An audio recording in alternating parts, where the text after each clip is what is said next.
حدیث نمبر 143۔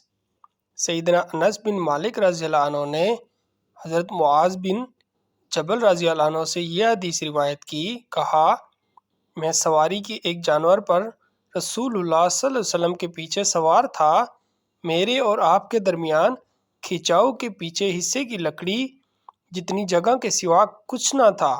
چنانچہ اس موقع پر آپ صلی اللہ علیہ وسلم نے فرمایا، اے معاذ بن جبل، میں نے عرض کی میں حاضر ہوں اللہ کے رسول ذے نصیب۔ آپ کچھ دیر چلتے رہے، پھر فرمایا، اے معاذ بن جبل، میں نے عرض کی میں حاضر ہوں اللہ کے رسول ذے نصیب۔ اس کے بعد آپ پھر گھڑی بھر چلتے رہے، اس کے بعد فرمایا، اے معاذ بن جبل، میں نے عرض کی میں حاضر ہوں اللہ کے رسول ذے نصیب۔ آپ نے فرمایا، کیا جانتے ہو کہ بندوں پر اللہ عز و جل کا کیا حق ہے؟ کہا، میں نے عرض کی اللہ اور اس کا رسول زیادہ آگاہ ہیں۔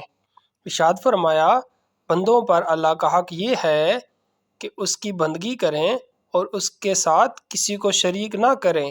پھر کچھ دیر چلنے کے بعد فرمایا، اے معاذ بن جبل، میں نے عرض کی میں حاضر ہوں اللہ کے رسول ذے نصیب۔ آپ نے فرمایا، کیا جانتے ہو کہ جب بندے اللہ کا حق ادا کریں تو پھر اللہ پر ان کا حق کیا ہے؟ میں نے عرض کی اللہ اور اس کا رسول ہی زیادہ جاننے والے ہیں۔ آپ نے فرمایا، یہ کہ وہ انہیں عذاب نہ دے۔